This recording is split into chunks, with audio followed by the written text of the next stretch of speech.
Mesdames et messieurs, merci de prendre place. Nous allons commencer cette cérémonie de remise des prix de la faculté de médecine. Je me présente, je m'appelle Antoine Geisbühler, je suis doyen de la faculté de médecine et je dois avouer que c'est un honneur, c'est une fierté et surtout un grand plaisir que de vous accueillir ici pour cette cérémonie.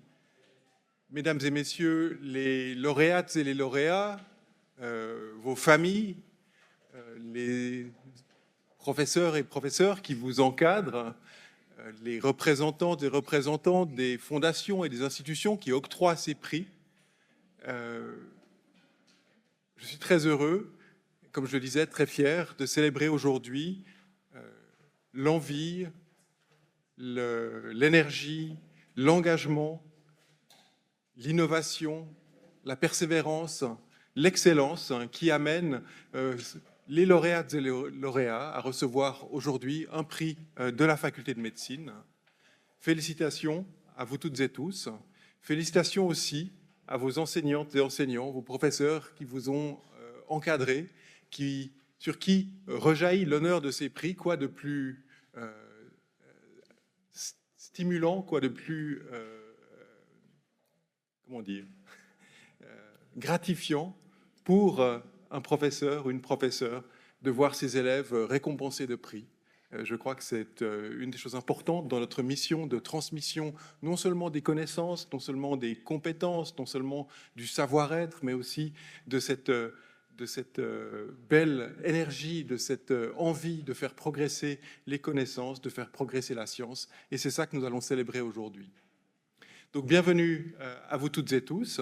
J'aimerais aussi remercier très sincèrement la commission qui s'occupe d'attribuer ces prix, qui a fait un gros travail de sélection, d'attribution de ces prix, et en particulier le président de cette commission, le professeur Christian Van Delden, puisque c'est aujourd'hui sa dernière cérémonie de remise des prix en tant que président. Il va rester encore avec nous pour être sûr que le reste de la commission apprend tous les trucs du métier. Il va remettre le bâton de président au professeur Axel Fink, qui va donc lui succéder dès cette année. Et j'aimerais le remercier particulièrement pour cet effort. J'aimerais que nous l'applaudissions bien fort.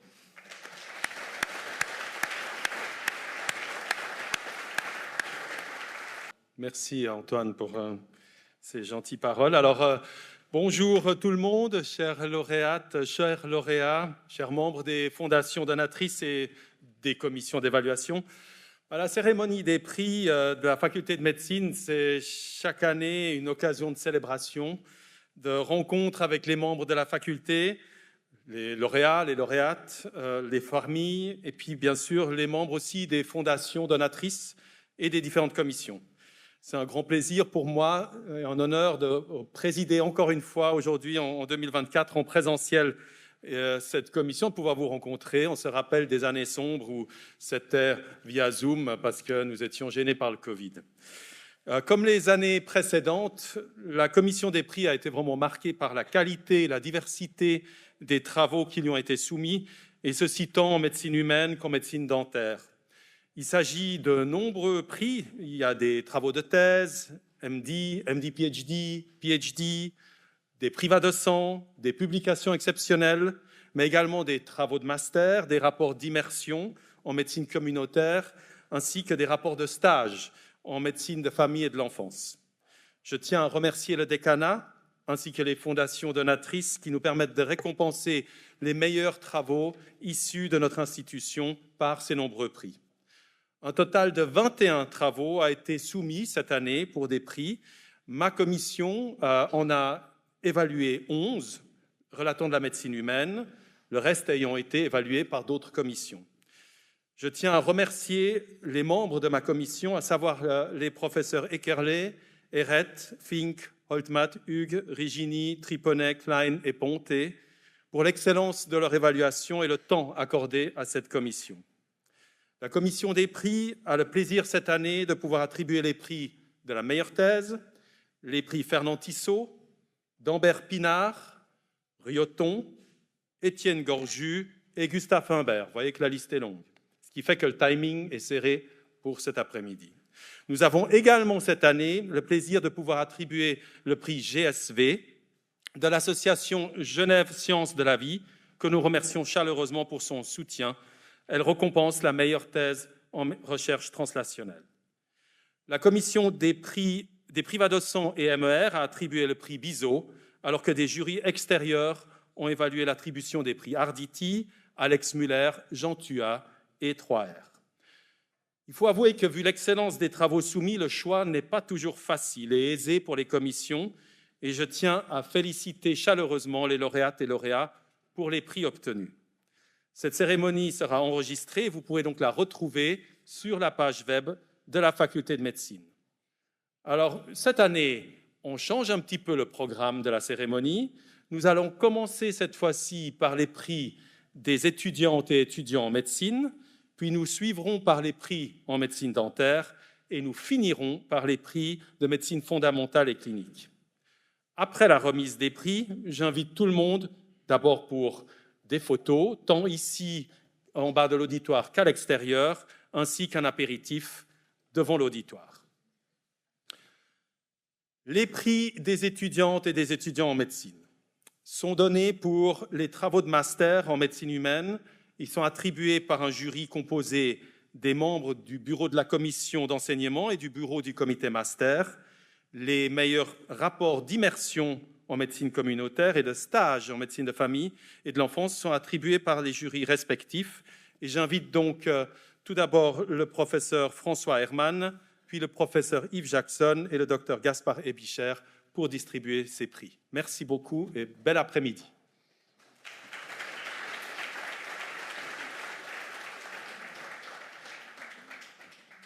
Mesdames, Messieurs, chères étudiantes, chers étudiants, j'ai le plaisir d'inviter au pupitre Madame Francesca Maria Brigatti qui va nous présenter son travail de master centré sur la recherche clinique. Bonsoir. Donc, je voudrais remercier premièrement la commission et la faculté de médecine pour m'avoir attribué ce prix. Pour le travail de master que je vais rapidement vous raconter, c'est un travail que j'ai fait sur la supervision du professeur Philippe Pichlenga et Gianarita Iannotti, qui est intitulé, je vais le dire en français, Cartographie de l'aire motrice de la main avec la stimulation magnétique transcrânienne, comparaison entre sujets sains et patients atteints d'une myélopathie cervicale. Donc, depuis les années 90, il y a eu une grande recherche avec la TMS pour l'investigation de l'aire corticale de la main sur l'aire motrice primaire. Depuis les dernières années, le focus a été plutôt sur la réorganisation de cette aire après des lésions au niveau périphérique ou central. Nous, on a donc eu deux objectifs, qui c'était le premier, investiguer l'impact de la latéralité sur l'aire dominante et non dominante de la main au niveau cortical, en faisant la comparaison entre l'intensité de stimulation, l'aire corticale et les latences obtenues avec la TMS. Et après, notre deuxième objectif, c'était de comprendre pour ces trois mêmes paramètres s'il y avait des différences entre des patients avec une myélopathie cervicale et des sujets sains. Pour faire ça, donc, on a fait la cartographie et la TMS pour 26 sujets sains et 13 patients. Et comme je l'ai déjà mentionné plusieurs fois, on a utilisé cet outil qui est totalement non-invasif et qui permet, avec une chambre électromagnétique, de stimuler le tractus corticospinal et d'obtenir des potentiels d'action évoqués qui sont enregistrés avec une EMG qui est couplée à la machine. Pour les résultats, donc, pour l'impact de la latéralité, malheureusement, on n'a pas eu de résultats significatifs, mais on a eu plusieurs trends que j'ai énormément analysés dans ma thèse, mais je ne vais pas en parler plus. Par contre, pour la différence entre les patients et les sujets sains, on a retrouvé que chez les patients atteints d'une myélopathie cervicale, il y avait une aire corticale qui était plus grande, presque 50%, qu'il y avait des latences qui étaient augmentées et aussi des intensités de stimulation majeures. Donc, il fallait stimuler plus ces mêmes points. Une autre chose qu'on a retrouvée, comme vous pouvez voir sur la slide, c'est que ces aires motrices de la main étaient plus postérieures et donc il y avait un chevauchement chez ces patients entre l'aire motrice et l'aire somatosensorielle. Donc, avec ces petites études, on a pu démontrer qu'avec la TMS, que la TMS est un outil approprié et efficace pour détecter ce type de réorganisation. Et maintenant, il s'ouvre tout des autres questions, comme par exemple, comment cette réorganisation peut être modifiée par exemple, une chirurgie efficace. Donc, pour terminer, je voudrais remercier mon prof, Philippe Bichlenga, pour son soutien, et Gianella Iannotti et tous les services de neurochirurgie, et bien sûr le professeur Karl Schaller pour la confiance qu'ils m'ont toujours accordée et qui continuent à m'accorder encore maintenant. Merci.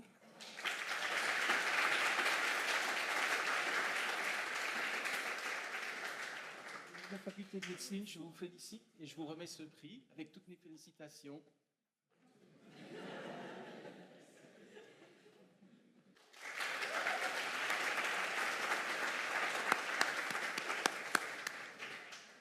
J'invite maintenant Madame Agathe Pezzoni pour nous présenter son travail de master.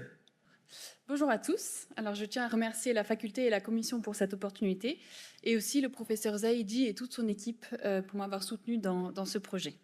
Alors, mon travail de master porte sur la réduction des artefacts en imagerie PET-CT grâce à l'intelligence artificielle. Voilà. Alors, l'imagerie PET-CT est une imagerie qui est beaucoup utilisée en clinique, notamment pour les bilans d'extension. Et c'est une modalité qui comporte quelques artefacts, notamment l'artefact de mouvement. En fait, au moment de l'acquisition du CT, qui se fait en quelques secondes, elle est suivie par l'acquisition du PET, qui, elle, prend quelques minutes. Et donc, le patient respire, et donc son diaphragme bouge. Et au moment de la combinaison entre le CT et le PET, il y a un mismatch entre les deux, ce qui crée une région floue au niveau de l'interface du diaphragme. Donc, le but de mon projet, enfin de mon travail de master, ça a été d'appliquer un algorithme d'intelligence artificielle qui a été créé par l'équipe du professeur Zaidi sur les images PET pour corriger l'atténuation et la diffusion, ce qui nous donne ensuite des images PET-DL, qu'on appelle DL pour Deep Learning. Donc, on avait d'un côté les images PET-DL corrigées avec l'algorithme et d'un côté les images PET-CT originales, et on les comparait entre elles. Voilà. Alors, la méthode, c'est une étude rétrospective qui comportait 2087 patients, donc 2087 images PET-CT, corps entier avec injection de FDG. L'analyse s'est faite en deux parties. D'abord la partie qualitative, grâce à 2 nucléaristes DHUG qui ont analysé les images PET-CT et PET-DL en aveugle sur plusieurs critères qualitatifs. Et ensuite, la deuxième, c'est l'analyse quantitative. Donc là, c'était la comparaison de la visualisation, de la captation du traceur sur des lésions précises entre les images PET-CT et PET-DL. Voilà. Donc ici, c'est la méthode expliquée de manière un peu plus précise, mais je vais passer. Ça, c'est un exemple de résultat de l'analyse qualitative. Alors, je ne sais pas si vous voyez ma souris, mais ici, on a les images PET-CT. Et là, les images PET-DL, donc corrigées avec l'algorithme. On voit bien ici la différence, vous voyez, voilà, la différence quand même de qualité d'image. Ici, on a tout un manque d'informations au niveau de l'interface thorax-abdomen. Ici, c'est un autre exemple avec une lésion. Sur l'image PET-CT, la lésion, elle apparaît au niveau pulmonaire, alors que sur l'image PET-DL, elle apparaît au niveau hépatique. Et quand on regarde l'imagerie PET, ici, qui est là, donc l'image qui est originale, la lésion, elle apparaît effectivement au niveau hépatique. Donc là, on se rend bien compte du poids de cet artefact et de ce qu'il peut engendrer. Ici, c'est l'appréciation des 2 cliniciennes nucléaristes donc, qui ont jugé que les images PET-DL avaient beaucoup moins d'artefacts ici et beaucoup moins d'artefacts majeurs ici en gris. Voilà, ici un exemple de l'analyse quantitative. Donc, chaque point de ces graphiques représente les lésions précises dont je vous ai parlé juste avant. Et en fait, ce que veut dire ce graphique et cette équation, c'est que dans les images PET-DL, les lésions étaient plus visibles et avaient un contraste supérieur par rapport aux images PET-CT. Voilà, et ces résultats étaient statistiquement significatifs. Voilà, donc en conclusion, l'application de cette méthode apporte 5 principaux avantages. On a donc la réduction des artefacts, comme je vous ai dit, l'amélioration de la qualité des images, l'amélioration de la confiance dans le diagnostic de la part des cliniciens, la réduction de l'irradiation pour le patient et enfin la diminution des coûts. Voilà, donc au final, cette méthode, elle est bien adaptée pour compléter les techniques qui sont déjà mises en place et, en fin de compte, voilà, améliorer l'interprétation des imageries PET-CT. Voilà.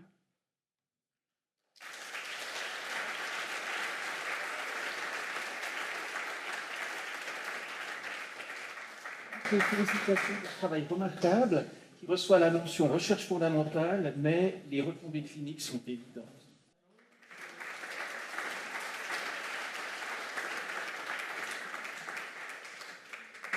Monsieur Sandra Légard, que j'invite à prendre la parole. Bonjour tout le monde. Merci beaucoup à la faculté et à la commission pour cette belle nomination.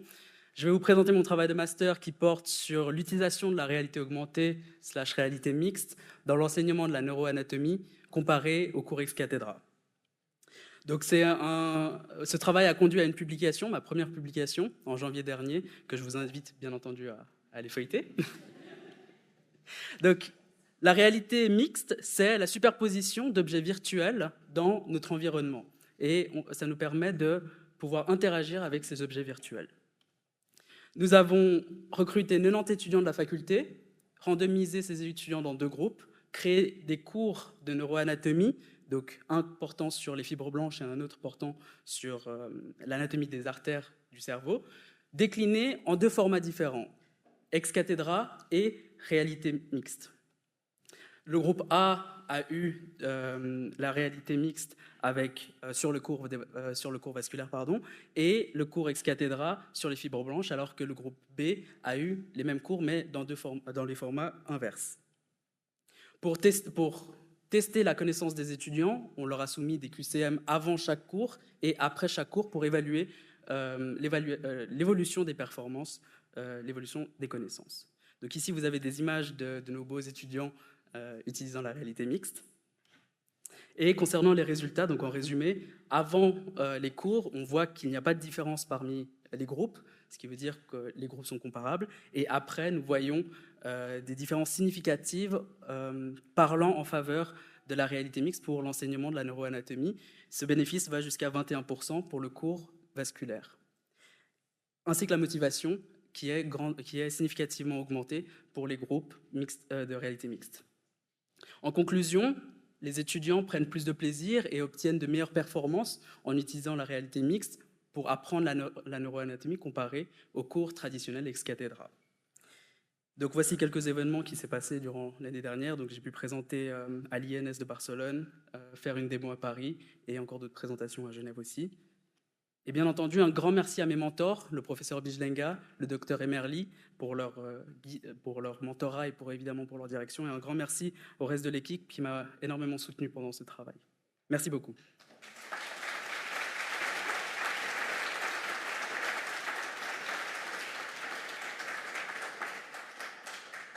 Au nom de la faculté, je vous félicite pour ce travail exemplaire.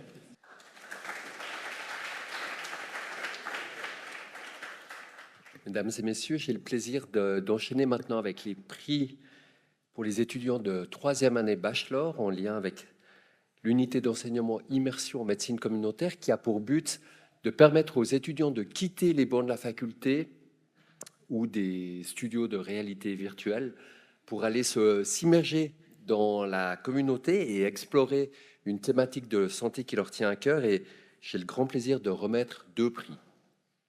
Le premier récompense le meilleur rapport de stage et qui, cette année, est attribué à un groupe de 4 étudiants tutorés par la professeure Barbara Brouers.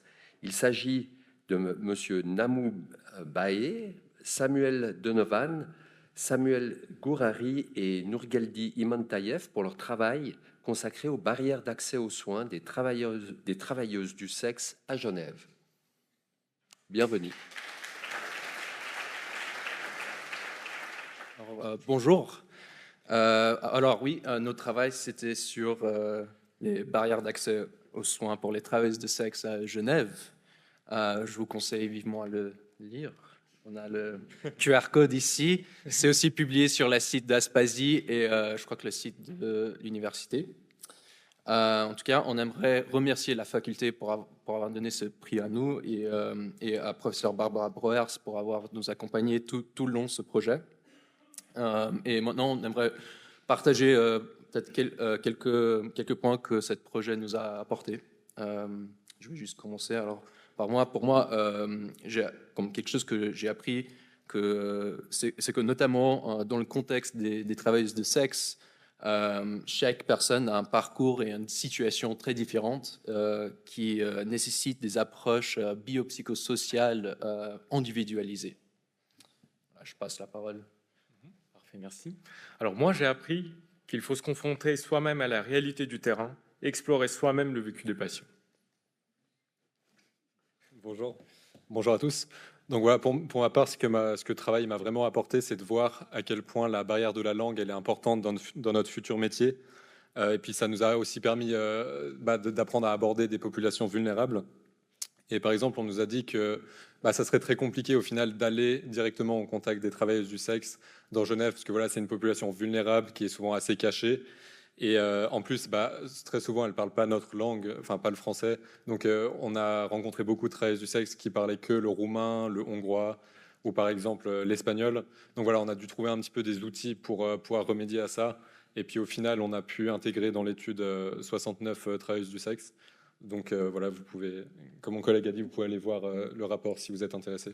Ah oui, de ma part, ce que ce travail m'a vraiment apporté, c'était un esprit teamwork, c'est-à-dire on a eu plusieurs difficultés, que ce soit dans la collecte de données, dans l'analyse de données, dans la rédaction, et à chaque fois, en fait, on a appris à discuter avec mes collègues, mais aussi avec le professeur pour surmonter ces défis. Et c'est quelque chose que je vais garder tout le long de ma carrière pour la carrière.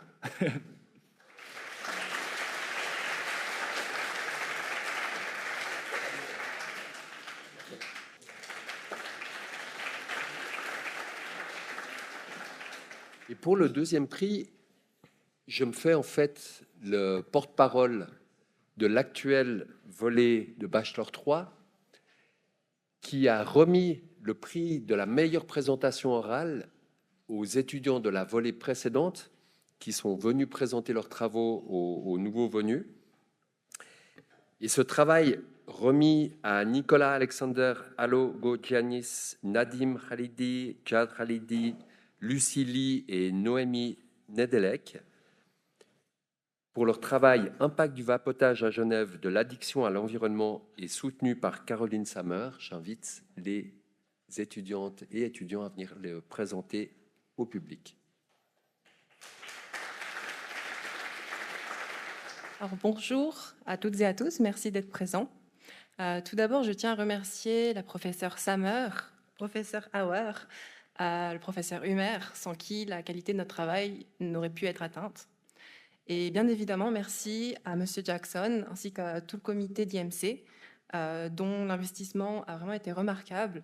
Merci d'avoir créé cette opportunité pour nous de développer nos capacités, développer une expertise et renforcer notre collaboration ainsi que notre amitié.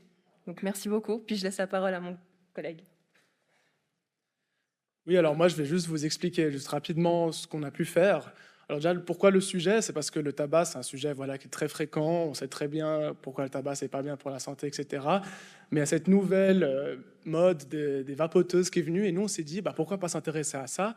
Et on a analysé sur 3 axes. Donc le premier, c'était comment est-ce que c'est utile pour lutter contre la consommation du tabac, l'addiction à la cigarette conventionnelle, par exemple. Et on a vu que c'était utile parce que, vu qu'il y a la nicotine, ça permet aux gens de transitionner dessus et de ne pas avoir les méfaits du tabac. Mais de l'autre côté, beaucoup de jeunes peuvent l'utiliser comme un gateway into. On rentre dans la consommation de nicotine et donc ça peut transitionner sur d'autres consommations. Ensuite, le deuxième axe, c'était sur la régulation. Et on a vu que c'était très peu régulé parce que c'est très nouveau, il y a peu de lois dessus. Et surtout, on voit que dans les vape shops, c'est super beau, il y a plein de goûts différents. Alors surtout pour les parents, si votre ado il revient, il sent un peu la pêche, méfiez-vous que c'est peut-être pas quand même un peu de vapotage. Mais, et aussi, c'est quelque chose que les gens, c'est beau à voir qu'on a toutes ces couleurs, il y a beaucoup de marketing un peu derrière. Et bien sûr, vu qu'on a beaucoup de cours de santé planétaire, on devait parler de l'environnement. Et ces vapoteuses ont 2 effets principaux. C'est que de 1, les particules relâchées dans un espace fermé, ça aggrave en soi la qualité de l'air. Et de deux, en fait, tous les composés de quoi c'est formé, quand elles sont jetées par terre, eh bien, ça fait que c'est des métaux lourds, c'est du plastique et c'est très difficilement recyclable. Alors juste que la conclusion, c'était que c'est un outil qui est utile de manière thérapeutique pour lutter contre la consommation de tabac, mais on trouve qu'il y a encore trop de ces points négatifs au niveau de l'attraction, au niveau de l'environnement et au niveau du gateway into, qui fait qu'il faut d'abord trouver des solutions de réguler ça, mais ensuite ça a du potentiel pour être un bon outil thérapeutique. Merci beaucoup pour votre attention.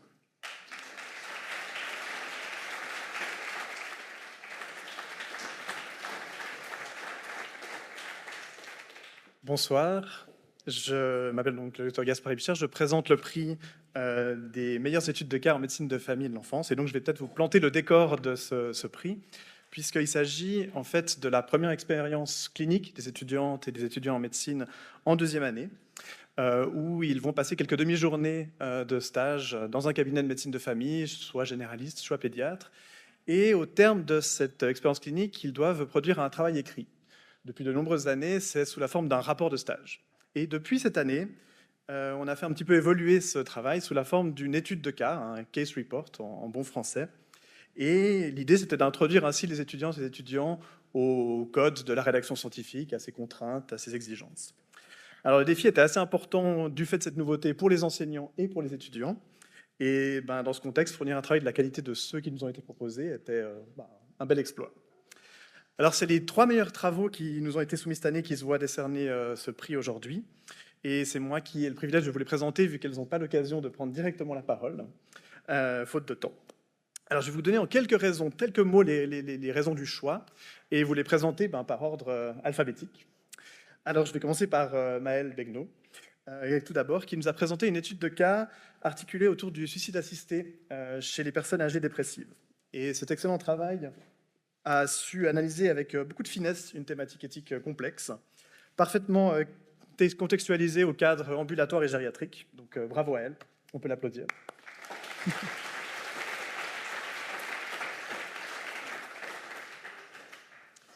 Vient ensuite Estelle Curit, qui, elle, s'est penchée à l'opposé du spectre, sur une problématique beaucoup plus pédiatrique, à travers son étude de cas qui décortiquait les défis diagnostiques posés par les pneumonies atypiques chez les enfants. Et son travail faisait justement montre d'une excellente maîtrise du raisonnement clinique, en le faisant discourir de façon très pertinente et habile avec la littérature scientifique. Bravo, Estelle.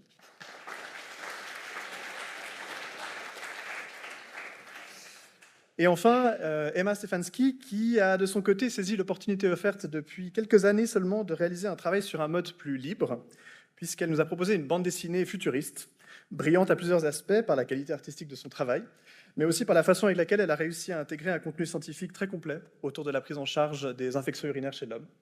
Bravo, Emma.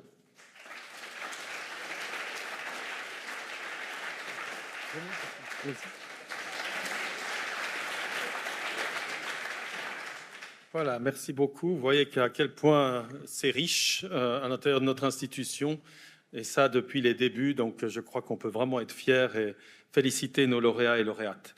On va passer à la deuxième partie de cette cérémonie qui concerne donc les prix de la médecine dentaire. Les travaux de médecine dentaire ont été évalués par la commission, bien sûr, des prix dentaires qui est présidée par ma collègue la professeure Catherine Giannapopulo et qui attribue cette année les prix Ernest Métral, Étienne Fernet, Arthur Jean Held ainsi que celui de la Société suisse de médecine dentiste. Catherine. Bonjour à toutes et à tous. Je suis très heureuse d'être ici pour participer à cette cérémonie des prix à l'honneur de nos jeunes lauréates et lauréats. Pour la médecine dentaire, la commission des prix dont font partie les professeurs Scherer, Antonarakis et moi-même a décidé de décerner 3 prix. Le prix Ernest Métral, le prix Étienne Fernet et le prix Arthur Held. Tous les 3 sont attribués aux lauréats pour le travail de mémoire de master effectué en 2023 et je félicite d'avance les 3 candidats. La première candidate est Madame Andreina Lafori, lauréate pour le prix Ernest Métral. Andreina travaille dans la division de prothèses fixes et biomatériaux et je l'invite pour nous présenter son travail de master.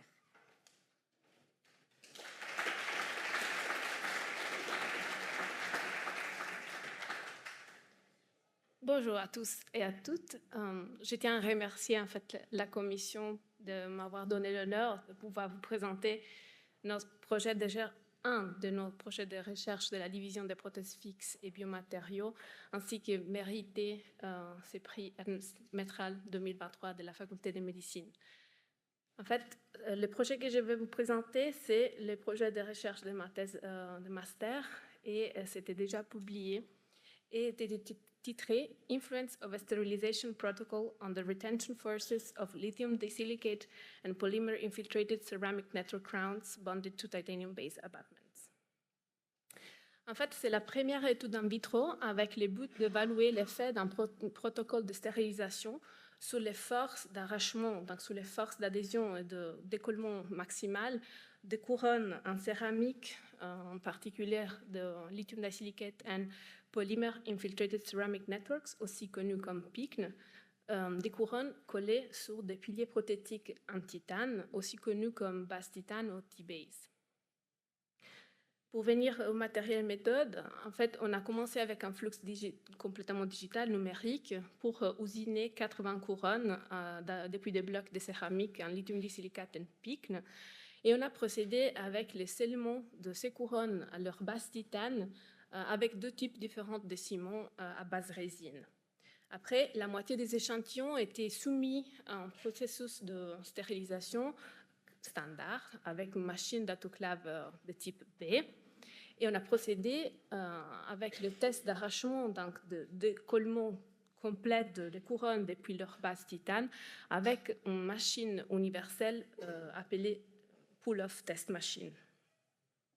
On a aussi procédé à l'évaluation et les mesures de force d'arrachement maximale, ainsi que l'évaluation de l'interface et de l'intégrité de l'interface marginale de scellement entre les couronnes et les T-base et le type de rupture après le test.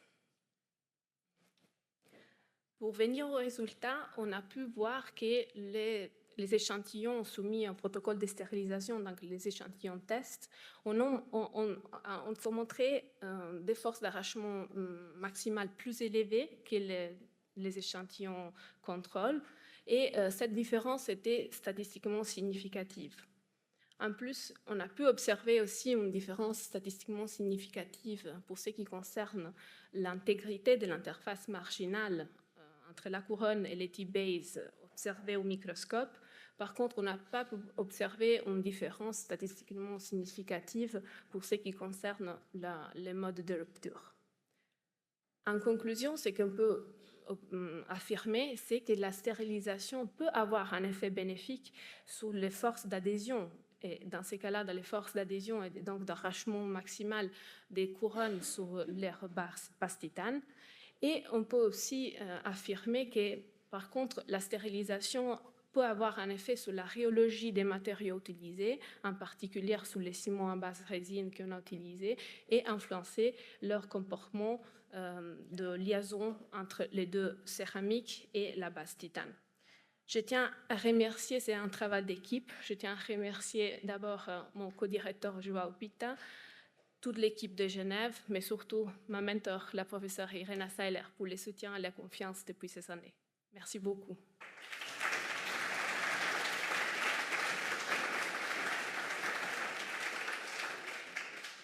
Alors, le deuxième prix de médecine dentaire, le prix Étienne Fernet, est attribué à M. Ian Schubach, qui a effectué sa mémoire dans la division d'orthodontie. Ce prix est attribué pour une recherche dans un domaine dentaire, spécifiquement pour les enfants, et c'est le cas d'Ian, que j'invite à vous présenter son travail.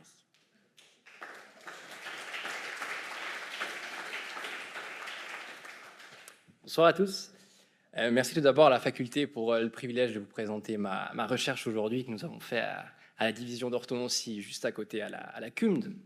Mon travail de recherche concerne principalement le frein labial maxillaire. C'était une étude longitudinale sur des patients qui ont suivi un traitement orthodontique chez nous. Pour les personnes qui ne sont pas tout à fait familières avec le frein labial, c'est une structure muqueuse que vous retrouvez. Il y a plusieurs freins dans la bouche. C'est une structure qu'on retrouve au niveau de la lèvre supérieure et qui sert à relier le processus dento-alvéolaire afin de créer une sorte de connexion avec celle-ci. La raison pour laquelle ce frein nous intéresse en orthodontie est qu'il peut être responsable de diastème entre les dents, de récession, donc de retrait au niveau des gencives, ou encore de récidive après un traitement orthodontique.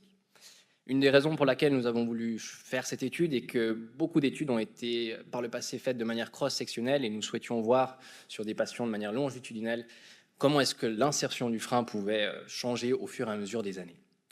Donc l'objectif était d'évaluer ces changements. Nous les avons évalués sur une période de 8 ans. Comment est-ce que nous les avons évalués? Vous pouvez voir pour les patients d'entre vous peut-être qui ont déjà eu un traitement orthodontique, on a l'habitude pour tous les patients de faire des modèles d'études, des téléradiographies latérales du crâne comme vous pouvez le voir. Et sur 837 patients, nous en avons sélectionné 33, 16 garçons et 17 filles, afin de pouvoir faire des mesures, comme vous le voyez au milieu de l'écran. On appelle ça une céphalométrie, et voir comment est-ce que l'insertion du frein changeait avec les années. Sans entrer dans trop de détails, peut-être simplement si on se focalise à droite, vous voyez ici ce qu'on appelle le plan palatin, donc toutes les mesures ont été prises à partir de ce plan palatin. Ce que nous avons pu démontrer avec cette étude, c'est que plus le patient avait tendance à grandir et plus l'insertion du frein avait tendance à rester au même endroit, tandis que les incisives ont tendance à descendre au fur et à mesure des années. Donc, le graphique en bas à gauche vous montre que malgré le fait que les incisives tendent à descendre même à l'âge adulte, le frein labial, lui, a tendance à rester au même endroit. La raison pour laquelle cette étude est plus ou moins importante, en tout cas pour nous, est que plusieurs dentistes ont tendance assez tôt chez certains patients à effectuer des frénectomies, donc à couper ce frein labial. Et cette étude a tendance à montrer qu'il peut être préférable d'attendre au moins jusqu'à la fin de la croissance de l'enfant pour réévaluer l'insertion du frein et voir si une frénectomie est vraiment nécessaire ou pas. Une des deuxièmes raisons pour laquelle cette étude peut être intéressante est que nous avons tendance assez souvent en orthodontie à faire des superpositions des modèles, comme vous pouvez le voir en haut à droite. Ces superpositions, en principe, sont prises à la fois au niveau du palais, dans ce qu'on appelle le ruguet, qui est une surface qui reste stable avec les années. Et cette étude tend à montrer que le frein labial maxillaire pourrait être une structure additionnelle pour pouvoir faire ces superpositions. Avec tout ça, je tiendrai à remercier mes deux professeurs qui ont été là pendant ces 4 années, donc le professeur Kyliaridis et Antonarakis, et mes deux collègues, la doctoresse Vento et le docteur Tenes. Merci à tous.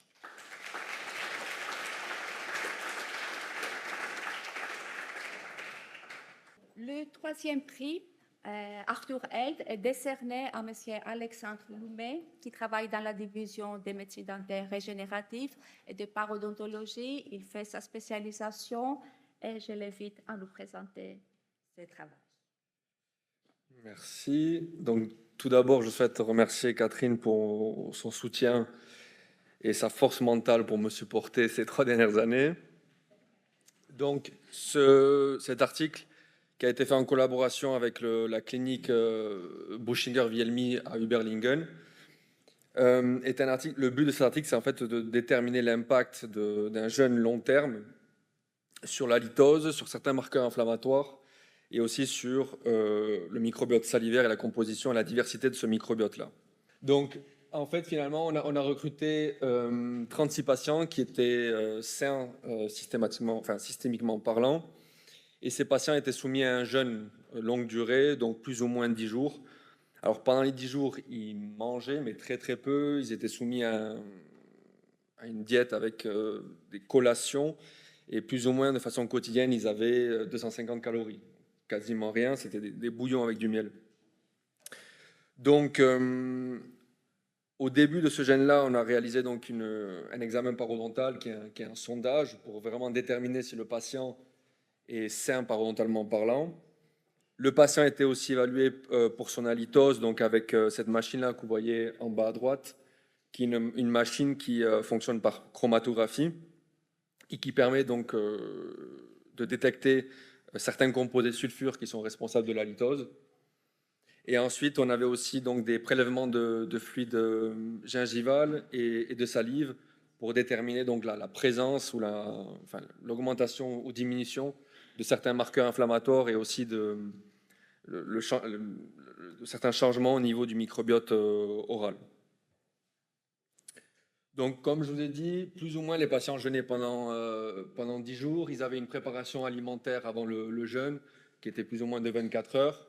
Ensuite, donc, on commençait les examens avec l'examen parodontal, avec aussi le test salivaire et le test gingival, enfin de fluide gingival. Pendant les 10 jours plus ou moins, les patients étaient aussi soumis à des tests d'halitose. Et de nouveau, donc à la fin du jeûne et à la reprise alimentaire, les patients, donc on faisait des tests donc pour le fluide gingival et pour la salive au niveau microbiote. Et les patients, donc à 1 mois et à 3 mois en suivi, nous envoyaient aussi des échantillons de salive. Donc le microbiote salivaire est analysé par séquençage et le fluide gingival était analysé par cette machine-là que vous voyez, donc le Fluorescent-Based Immunoassay. L'avantage de cette machine, par exemple, sur un test ELISA, c'est ça permet une détection simultanée de multiples analytes sur un échantillonnage assez restreint. Donc les résultats, donc finalement, pourquoi les patients ont une mauvaise haleine lors d'un jeûne longue durée? C'est à cause de ce sulfure qui est le diméthylsulfide. On voyait donc des pics assez importants lors du jeûne et lors de la reprise alimentaire, ce diméthylsulfide diminuait significativement. On avait aussi donc ces changements au niveau de ce composé sulfure qui étaient corrélés avec des changements au niveau du microbiote oral. On avait une diminution du Porphyria gingivalis par exemple, qui pour nous en parodontie est considéré comme un parodontopathogène. Et on avait aussi donc une diminution d'une cytokine qui est pro-inflammatoire, l'interleukine 8, qui elle aussi intervient dans le processus, dans la pathogénèse de la maladie parodontale. Donc en conclusion, on pourrait imaginer un jour qu'on agisse dans la prévention de la maladie parodontale par des interventions nutritionnelles type jeûne longue durée. Voilà, merci beaucoup.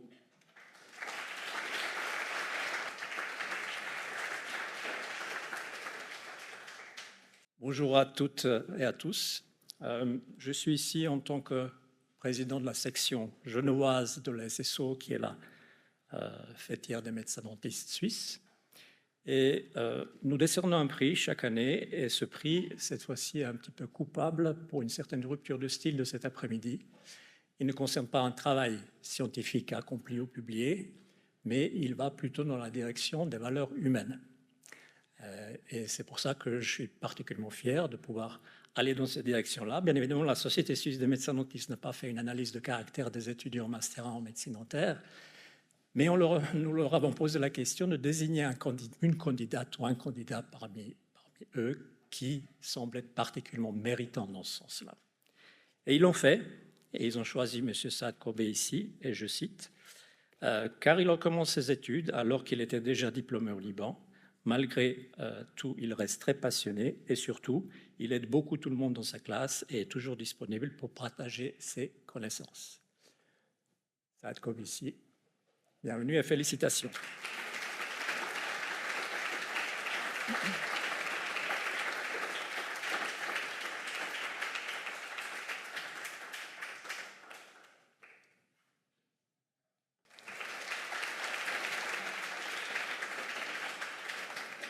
Voilà, merci beaucoup. Ça, c'était donc les prix pour la médecine dentaire. On va passer à la troisième partie qui concerne donc les prix en médecine fondamentale et clinique.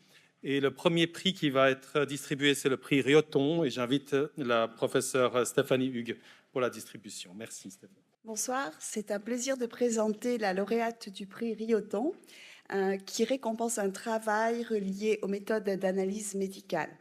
Donc, cette année, le prix est décerné à la docteure Lena Berchtold pour son travail de thèse effectué sous la supervision de la professeure Sophie Dessaigneux.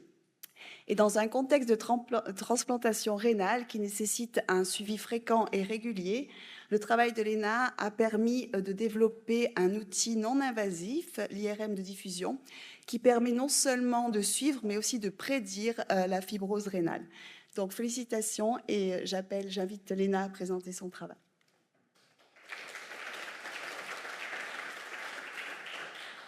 Merci beaucoup, chers doyens, chers présidents, chers professeurs, chers collègues, chers amis. C'est un plaisir pour moi de vous présenter rapidement quelques résultats de ma thèse MD-PhD qui s'intitule donc IRM de diffusion et biomarqueurs comme outil non invasif en transplantation rénale Donc, thèse que j'ai faite sous la supervision de la professeure Sophie de Seigneux. Donc, en néphrologie, il y a plusieurs pathologies qui peuvent faire des atteintes rénales. Il y a le diabète, l'hypertension, les maladies auto-immunes. Et si ces maladies ne sont pas contrôlées, ça mène à une insuffisance rénale chronique, puis éventuellement une insuffisance rénale terminale. En cas d'insuffisance rénale terminale, le moyen de substitution de choix est la transplantation rénale parce qu'elle offre une meilleure qualité de vie, un meilleur pronostic et moins de morbidité et de mortalité. Quand on a une transplantation rénale, c'est des patients qu'on suit sur de nombreuses années et pour lesquels on a besoin d'outils pour pouvoir les suivre et les monitorer pour savoir où en est l'état du rein et comment va être le pronostic de ce rein. Au fil de ces années, il y a différents éléments qui peuvent agresser le rein. Ça peut être des rejets ou la récidive de la maladie de base, l'hypertension, le diabète, une maladie auto-immune. Et ces cicatrices dans le rein, c'est la fibrose. Pourquoi on s'intéresse à la fibrose rénale en néphrologie? Parce qu'on sait qu'elle est commune à toutes les pathologies rénales. Elle est associée à la fonction rénale et elle prédit l'évolution de la fonction rénale au long cours. Donc en gros, plus vous avez de fibrose, moins bien vous allez évoluer et plus votre risque d'insuffisance rénale est important. Actuellement, comment on estime cette fibrose? Par biopsie rénale, qui reste un geste invasif avec des risques de complications. Cette biopsie est évaluée ensuite visuellement par les pathologues qui nous donnent un pourcentage de fibrose. Et du coup, durant ma thèse MD-PhD, j'ai cherché à développer des nouveaux outils non invasifs pour estimer cette fibrose rénale en utilisant l'IRM de diffusion et des biomarqueurs. Donc on avait déjà développé une nouvelle séquence d'IRM de diffusion sur des volontaires sains, des modèles murins et quelques patients. Et durant ma thèse MD-PhD, j'ai validé du coup cette nouvelle séquence de diffusion sur 164 patients. C'était principalement des patients greffés, donc 118 patients greffés. Et vous voyez ici la corrélation entre ce que nous donne l'IRM et le pourcentage de fibrose estimé par la pathologue. Donc on avait une bonne corrélation tant pour les reins natifs que pour les reins greffés. J'ai ensuite cherché à savoir si cet outil pouvait être utilisé pour suivre nos patients dans le temps. Donc chez 19... D'abord, j'ai cherché à savoir si on pouvait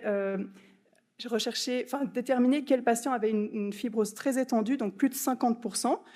Et donc, en combinant deux séquences IRM, la T1, la diffusion et la fonction rénale, on avait une très bonne valeur prédictive positive de 89% pour savoir quel patient avait une fibrose très étendue.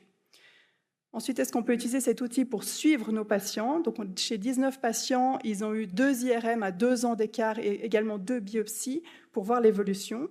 Durant ces 2 ans, la fibrose a augmenté de manière significative de 20 à 32%. La fonction rénale est restée stable durant ces 2 ans et par contre, l'IRM de diffusion était capable de détecter cette augmentation de fibrose avant le déclin du GFR. Donc un outil pour suivre nos patients et également pour détecter avant le déclin de la fonction rénale une augmentation de la fibrose. Et finalement, j'ai voulu savoir si l'IRM de diffusion permettait de prédire qui allait finalement mal évoluer. Et pour ceci, j'ai fait une étude de cohorte où j'ai inclus 197 patients, donc principalement à nouveau des patients greffés rénaux.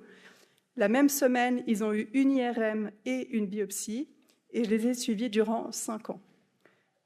Et durant ces 5 ans, les patients qui ont eu, qui ont la valeur de l'IRM la plus basse, donc le delta ADC le plus bas, ont 5,4 fois plus de risque de mise en dialyse ou d'un déclin rapide de la fonction rénale. Et ceci reste significatif après correction des facteurs qui sont connus pour un mauvais pronostic, soit la fonction rénale de base et la protéinurie. Donc l'IRM de diffusion est un moyen potentiel de quantification non invasive de la fibrose rénale et donc on va continuer ces études dans les années à venir. Je tiens à vous remercier, tout particulièrement donc, mon mari et mes enfants et la professeure Sophie de Seigneux pour son soutien. Merci beaucoup.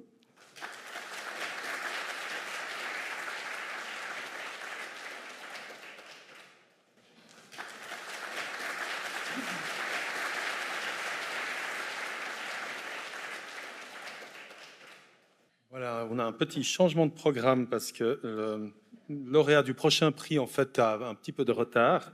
Donc, on va sauter au prix Gustave Humbert qui va être distribué par la professeure Belén Ponte. Bonjour à tous. Donc, c'est avec beaucoup de plaisir que je vais attribuer le prix Gustave Humbert, donc qui récompense le meilleur travail dans un service clinique, peut en l'occurrence être une thèse.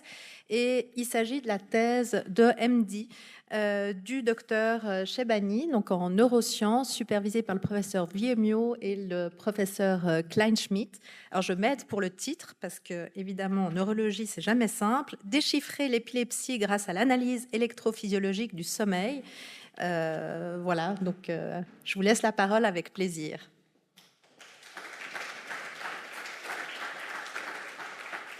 Bonjour à tous. Je tiens d'abord à remercier la faculté de médecine et la commission des prix pour cette reconnaissance. Je vais donc vous présenter les résultats principaux de ma thèse, déchiffrer l'épilepsie grâce à l'analyse électrophysiologique du sommeil, qui était supervisée par le professeur Kleinschmidt et le professeur Vulliemo. L'épilepsie touche environ 1% de la population, et pourtant les mécanismes qui sont responsables de la formation d'un foyer épileptique restent encore vastement peu connus. Une des raisons pour lesquelles il est très difficile de faire de la recherche sur l'épilepsie, c'est qu'on a peu de moyens pour manipuler l'activité du cerveau, l'activité des neurones. Par contre, on sait que les cycles veille-sommeil sont des puissants modulateurs du risque épileptique. Certains patients ont beaucoup de crises pendant la nuit, d'autres ont beaucoup de crises pendant la journée. Donc il y a une forte modulation du risque épileptique à travers le sommeil et la veille. Et donc mon hypothèse de travail, c'est d'utiliser ces cycles veille-sommeil pour essayer de révéler des mécanismes à l'origine de l'épilepsie. La première étape, c'est donc d'identifier une activité qui est propre au sommeil et puis d'ensuite étudier si elle est impliquée dans l'épilepsie. Alors, est-ce qu'il existe des activités propres au sommeil dans l'activité cérébrale? Eh bien, quand on enregistre l'activité électrique du cerveau avec un EEG de scalp, on voit que les rythmes sont très différents entre l'état d'éveil, j'espère que vous voyez la souris, entre l'état d'éveil et le sommeil. Dans le sommeil, on a des oscillations très lentes et de haute amplitude qui apparaissent. Donc, il y a des activités propres au sommeil. On s'est rendu compte, en utilisant des enregistrements intracrâniens, donc c'est des enregistrements qui sont faits pour des raisons purement cliniques, on a observé qu'il existait des fenêtres temporelles vulnérables durant lesquelles le risque d'avoir une activité épileptique était particulièrement élevé. Par exemple, là, vous voyez une pointe épileptique dans une de ces fenêtres temporelles. Ce qui était intéressant, c'est que ces fenêtres temporelles étaient organisées comme des oscillations lentes qui ressemblaient aux oscillations lentes du sommeil. On a donc comparé l'amplitude de ces oscillations lentes dans les périodes contrôle, c'est-à-dire échantillonnées de manière aléatoire dans l'activité du cerveau, avec l'amplitude d'oscillations lentes qui survenait avant les pointes épileptiques, et on a pu confirmer qu'il y avait une augmentation significative de l'amplitude de ces oscillations lentes. À long terme, on espère que ceci nous permettra de mieux comprendre le lien entre les ondes lentes et les activités épileptiques, et éventuellement d'utiliser ces ondes lentes pour contrôler l'épilepsie. Dans un deuxième travail publié, on s'est intéressé à l'expression des marqueurs électrophysiologiques du sommeil, comme les fuseaux du sommeil, qui sont ces oscillations de relativement haute fréquence impliquées notamment dans la mémoire.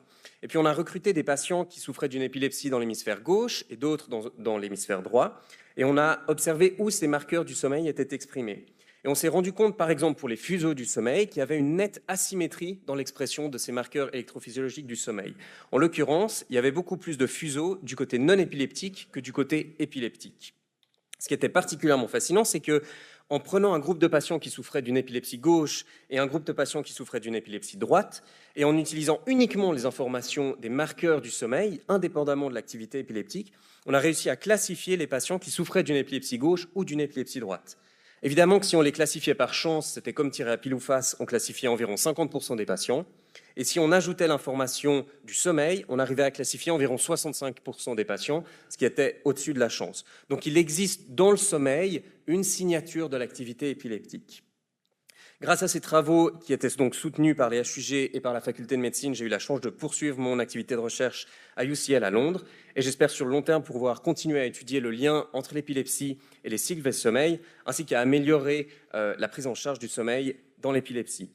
Je tiens à remercier le professeur Kleinschmidt et le professeur Vulliemo pour leur supervision, la professeure Zick pour son soutien, ses conseils et les nombreuses discussions depuis de nombreuses années, ainsi que le professeur Mejvan pour son soutien et ses conseils, et la commission des prix pour sa reconnaissance. Merci beaucoup.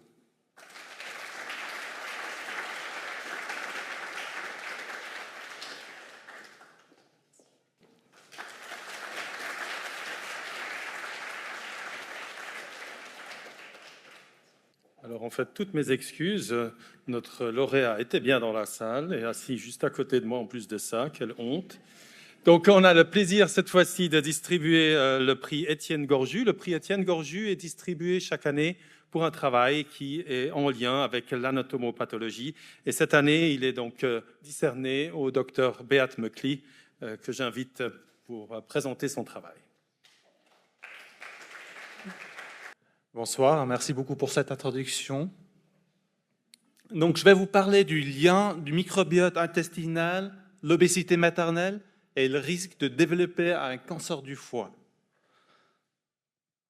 Pour ça, on avait deux hypothèses. Une première hypothèse que la descendance des mères obèses a un risque plus élevé de développer un cancer du foie, premièrement, mais aussi une maladie hépatique chronique. Et deuxièmement, on voulait comprendre ces mécanismes qui mènent à un risque augmenté de cette descendance de développer une maladie du foie. Pour ceci, on a nourri des mères d'un régime obésogène.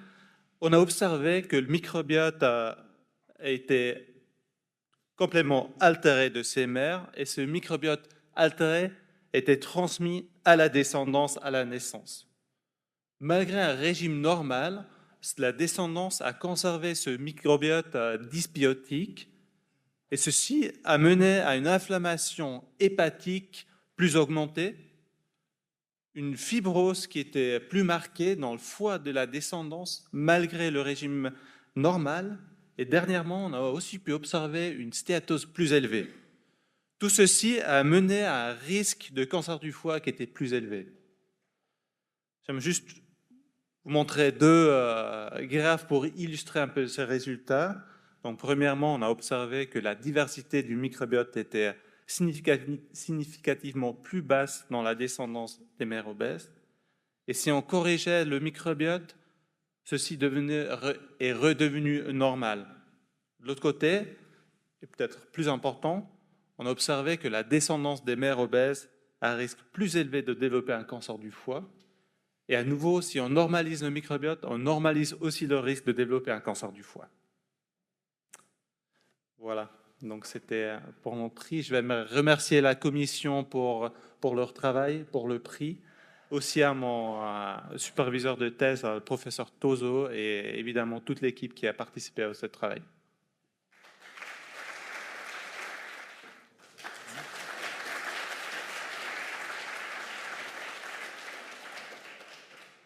Voilà, je vais enchaîner moi-même avec cette fois-ci le prix de l'association Genève Sciences de la Vie, dont le représentant n'est pas là aujourd'hui, donc ils m'ont envoyé un courrier que je vais vous lire. Donc, l'association Genève Sciences de la Vie, abréviation GSV, est une association patronale qui regroupe les principales entreprises actives dans ces secteurs à Genève, des parfums et arômes, à la biotech, en passant par la pharma, et les services spécialisés comme les laboratoires d'analyse ou la production de médicaments. Nous vous prions de nous excuser de ne pas être parmi vous, ils sont excusés, mais votre manifestation coïncide avec la tenue de notre Assemblée générale aujourd'hui à la même heure, d'où ce message. Notre association est ravie de s'associer à la faculté de médecine pour promouvoir les études scientifiques de pointe en récompensant chaque année par un prix une thèse originale et ambitieuse de recherche translationnelle, donc allons du lit du malade au laboratoire et retour au lit du malade, ayant abouti au titre d'un docteur en médecine, MD, ou d'une thèse de docteur de sciences, PhD, au sein de la faculté. Cette année, la sélection a été particulièrement difficile pour la commission des prix de la faculté et pour le comité GSV, car la qualité des candidatures semble chaque année plus élevée. Le choix du comité GSV s'est porté à l'unanimité sur la thèse de la doctoresse Marie-Céline Zanella-Terrier, intitulée « Le virome sanguin des patients transplantés, des virus commensaux aux virus émergents ». Le comité a été sensible au développement par ce travail de nouvelles pistes originales pour comprendre et un jour pouvoir mieux éviter les rejets après transplantation, un domaine d'une très grande urgence médicale. Nous félicitations à la doctoresse Marie-Céline Zanella-Terrier, et ceci au nom du conseil de la GSV, le docteur Jésus Martin Garcia. Alors, en plus de ça, Marie-Céline a une excellente excuse pour ne pas être là ce soir. Nous ne pouvons que la féliciter, ainsi que son mari, de leur deuxième enfant. Elle est en congé maternité et a donc une excellente idée. Je vais donc avoir le plaisir de transmettre le prix à son mari qui est ici avec nous.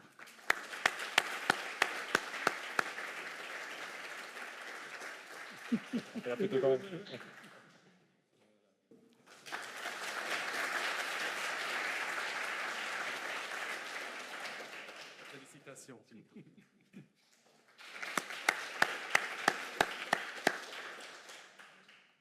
Voilà, on suit cette fois-ci avec le prix 3R qui va être distribué par le professeur Sébastien Castel-Torte. Je m'excuse. Bonsoir à tous.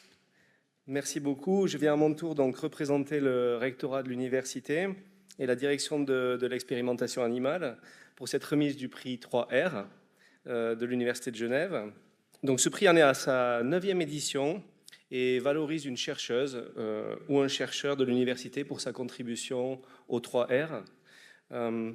L'Université de Genève adhère pleinement à l'importance d'une approche humaine de l'expérimentation animale et donc des principes des 3R, Replace, Reduce and Refine. Ces principes qui guident une approche la plus éthique, la plus responsable, la plus respectueuse possible de l'expérimentation animale. Et la politique de l'université s'exprime donc en la matière, s'exprime à travers ce prix 3R que l'on décerne. Deuxièmement, à travers le soutien aux chercheuses et aux chercheurs par la direction de l'expérimentation animale. Également l'organisation de cours séminaires 3R, la participation dans le centre suisse de compétences 3R et également la signature du Swiss Transparency Agreement in Animal Research, coordonné par Swiss Universities. Et avec ceci, j'ai le plaisir de passer la parole à la professeure Novak. Merci beaucoup Sébastien. Alors, j'ai le plaisir de présider la commission cette année avec professeur Ivan Rodriguez, professeur Thierry Soldetti, professeur Pascal Sen et professeur Martina Lalentini.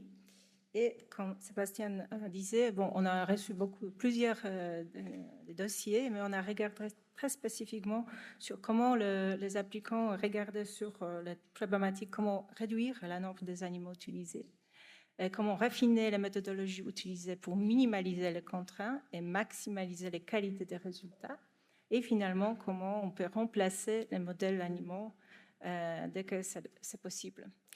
Et c'est avec grand plaisir de vous annoncer que cette année, le prix 3R24 de l'Université de Genève est décerné à Dr Maria Chutova et ses collègues pour le travail Inflammation modulates intracellular adhesion and mechanotransduction in human epidermis via ROCK2. Félicitations.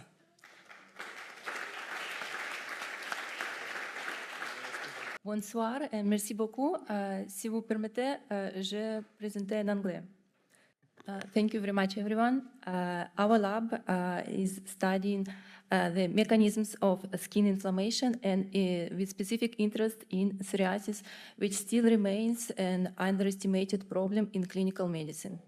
Mechanical stimulation has been long known as a factor triggering skin inflammatory processes. Mechanotransduction, the process by which cells can sense and transmit mechanical signals and mechanical stimuli, can be disrupted during skin inflammation. In our study, we investigated how psoriatic inflammation can affect mechanotransduction pathways in human skin and what consequences and what outcomes it brings for the pathogenesis of the disease. In order to do that, we had to model psoriatic inflammation. There are several animal models quite popular and widely accepted, such as Imiki model, induced model, or tape stripping model, all of which induce significant suffering of the animal. Instead, we follow the 3R principles implemented by the university and designed a completely free, animal-free study by replacing these popular mouse models with organotypic cultures of human skin. For that, we reconstituted human epidermis using primary human keratinocytes and induced inflammation using a stimulation with specifically designed cocktail of molecules. Moreover, we further replaced keratinocytes obtained from donors by human keratinocyte cell line NTERT1, showing the wide applicability and reproducibility of our study.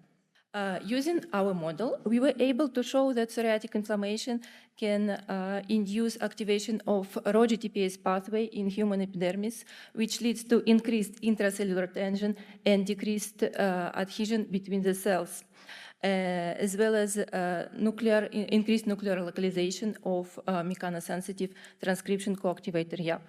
Moreover, we show that our model system is suitable for studying epidermal barrier function, which is usually is performed as water loss assay in animals.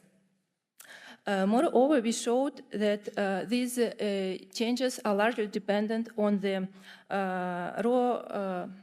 Rho-dependent kinase ROCK2 downstream of Rho-GTPase pathway. Using a small molecule inhibitor KD025, we were able to show that inhibition of ROCK2 can partially reverse inflammation-induced changes. And this is importantly, this inhibitor has been already tested in clinical trials as a systemic treatment for other diseases, and therefore it would not require additional animal safety tests. Thus, we show solid foundation for future studies of skin inflammation using animal-free sophisticated model systems. With that, I would like to thank my group, my amazing collaborators, and all our beautiful environment and Faculty of Medicine. Thank you.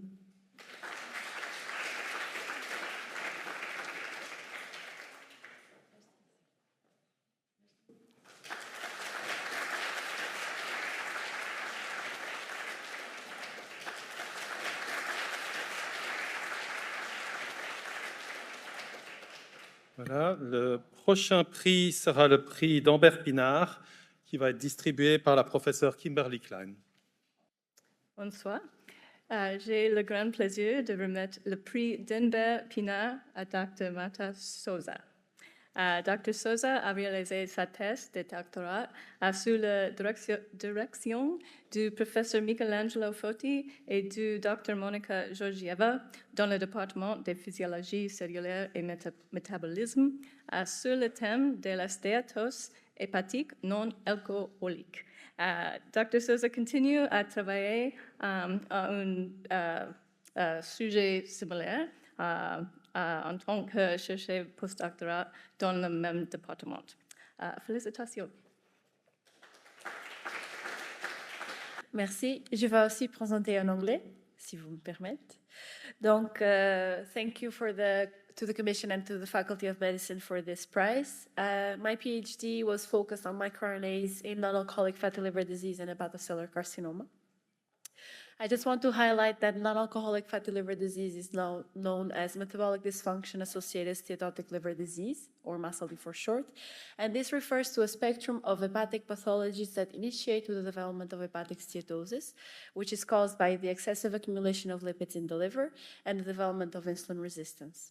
If the lifestyle is not changed, this condition can progress to steatohepatitis, which is characterized by the occurrence of not only steatosis, but also inflammation and liver fibrosis. This metabolic liver disease is also tightly linked with other metabolic diseases like type 2 diabetes and cardiovascular disease, but it also increases the risk to develop more life-threatening hepatic pathologies like cirrhosis and hepatocellular carcinoma. Several molecules are involved in the development and progression of MASLD through the different stages and also until HCC. The focus of Professor Foti's lab was to investigate these molecules that are deregulated and promote this progression. Me specifically, I focused on microRNAs. These are small non-coding RNAs that are produced in the nucleus and processed in the cytoplasm of a cell, where they bind to a complex called RISC, or RNA-induced silencing complex, and then they target messenger RNAs. And by binding to specific sequences in these messenger RNAs, microRNAs are capable to prime these molecules for degradation and consequently affect protein expression. The interesting point of these molecules is that they're able to modulate a wide network of proteins and consequently affect several cellular processes at the same time and contribute for disease development and progression. In my thesis, we had two projects. The first one was to characterize the function of miR-21 in the development of hepatocarcinogenesis, because we knew that this microRNA was increased upon steatosis development, and it was promoting the progression of MASLD. To our surprise, we observed that by performing genetic deletion of miR-21 in two different in vivo models of HCC, that the loss of this microRNA actually aggravates HCC development and progression. If you want to know more details about this project specifically, we published a paper in Cancers in 2021. The second project of my thesis focused on characterizing the function of microRNA 149 in MASLD development and progression. To characterize the function of this microRNA, we used two different in vivo models, but also a newly established in vitro model in the lab, the human liver organoids, where we observed and confirmed that this microRNA is not only increased with steatosis development, but it's also contributing for its progression towards steatohepatitis. If you want to know more about these results and how this project was developed, we just got accepted for publication, and the paper should be out in a couple of weeks in Journal of Hepatology Reports. So with my thesis, we concluded that microRNAs are capable of shaping how MASLD progresses and how HCC develops. Whether a specific microRNA contributes or restrains MASLD progression in HCC development depends not only on the network of targets that are affected by these microRNAs, but also on the stage of the disease. So considering this, the potential therapeutic applications of microRNA in the context of MASLD and HCC should be extensively investigated before considering these as therapeutical targets. In addition of this, we also established and validated a new in vitro model to study MASLD development and progression in more well-defined conditions. And I would like to thank and honor with this presentation Professor Foti, not only by the opportunity that he provided for me to work on these two projects and in my thesis, but also by his guidance and support throughout the years that I worked with him and with his team. I would also like to thank the collaborators that we worked with during all these years, the funding agencies, and you for your attention.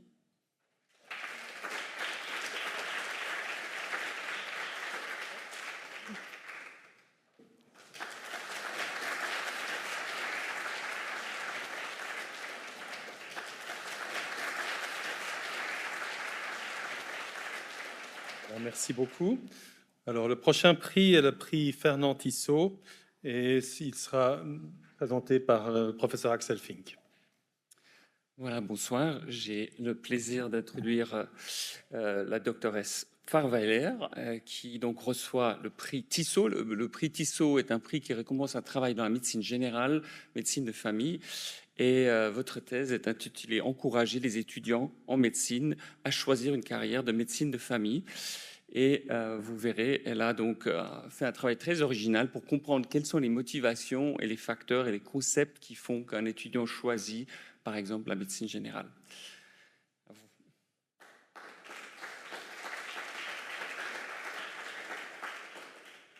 Merci beaucoup pour cette introduction. Et puis, je remercie aussi la Commission des prix de m'avoir attribué ce prix Tissot pour mon travail de thèse MD que j'ai fait sous la direction de la professeure Dagmar Haller et qui était peut-être original, mais surtout très long. Donc, je vais essayer de résumer ça en 4 minutes. En 2006, les médecins de famille manifestaient pour revendiquer une revalorisation de leur métier. Ils demandaient, entre autres, que la formation prégraduée soit davantage centrée sur la pratique de la médecine de famille. Par la suite de ces événements, les institutions universitaires de médecine de famille en Suisse ont reçu des soutiens financiers conséquents Et c'est ainsi qu'en 2013, j'ai pu commencer ma recherche sur le choix de carrière à l'Institut universitaire de médecine de famille et de l'enfance. Et comme ça, j'ai pu poser les bases pour le travail dont je parle aujourd'hui. Il est clair qu'un système de santé est un puzzle avec beaucoup de pièces et toutes ces pièces sont importantes dans le débat sociétal qu'on est en train de mener sur l'avenir de notre système de santé. Dans ma recherche, je m'intéresse à une de ces pièces qui est celle des études prégraduées de médecine. Mais en fait, pourquoi la médecine de famille doit-elle avoir une place centrale dans les études?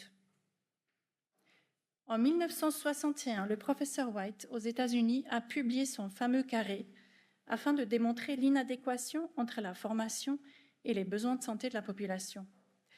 Il a trouvé que sur la durée d'un mois, dans une population de 1000 adultes, un quart consultait un médecin de premier recours pour un problème de santé, mais seulement une personne sur 1000 était vue dans un service médical universitaire, c'est-à-dire là où avait lieu la majeure partie de la formation prégraduée.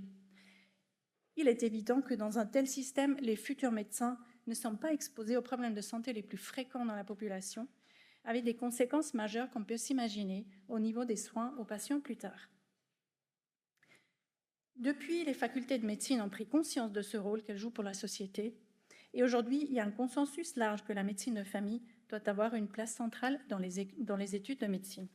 On sait que la recherche a clairement démontré les liens entre les programmes d'enseignement prégradués et le choix de carrière des étudiants. Cependant, dans la pratique, il n'est pas toujours facile de savoir comment agir efficacement. Il est donc crucial de disposer d'outils pour nous aider à conceptualiser ce processus complexe du choix de carrière et ses liens avec l'enseignement. Et c'est ici que j'interviens avec mon travail. Nous avons intégré les connaissances de recherche avec des cadres et des modèles existants pour aboutir à un cadre conceptuel révisé du choix de carrière en médecine de famille. Il est assez complexe, il y a beaucoup d'éléments, donc je vous présente seulement quelques éléments clés. Tout d'abord, le choix de carrière est à comprendre comme un processus longitudinal qui évolue dans le temps et qui aboutit au développement d'une identité et de choix professionnels. Pour détailler un peu ce processus décisionnel, notre cadre conceptuel se base sur des concepts de la théorie sociale cognitive qui prend en compte les interactions entre l'individu et l'environnement. Cet environnement, nous le représentons sous forme d'un modèle écologique composé de plusieurs niveaux d'influence qui contiennent les éléments qui impactent le processus individuel de choix de carrière de chaque étudiant et chaque étudiante. Personnellement, je suis d'avis qu'un cadre conceptuel n'a du sens que quand il est appliqué en pratique. Donc, au niveau de la recherche, nous l'avons utilisé pour affiner notre agenda de recherche et comme base théorique pour nos projets sur le choix de carrière. Au niveau de l'enseignement, nous l'avons utilisé pour analyser le curriculum existant en médecine de famille et comme base de réflexion pour développer notre programme d'enseignement en médecine de famille. Et pour terminer, j'aimerais mentionner le projet pilote, la nouvelle mention médecine de famille, médecine de premier recours, médecine de famille, qui va démarrer en septembre et qui permettra aux étudiantes de s'immerger de manière longitudinale et conséquente dans la pratique de la médecine de famille. Notre cadre conceptuel servira de fil conducteur pour le développement et l'évaluation de ce programme. J'aimerais remercier toutes les personnes qui m'ont permis de faire ce travail, notamment Dagmar Haller pour la supervision du travail, sa patience avec ma procrastination et ses bons conseils dans tout ce chemin. Et notamment, merci aux médecins de famille que vous avez vus sur la première diapo, qui ont manifesté en 2006, parce que sans eux, j'aurais probablement jamais commencé ce travail.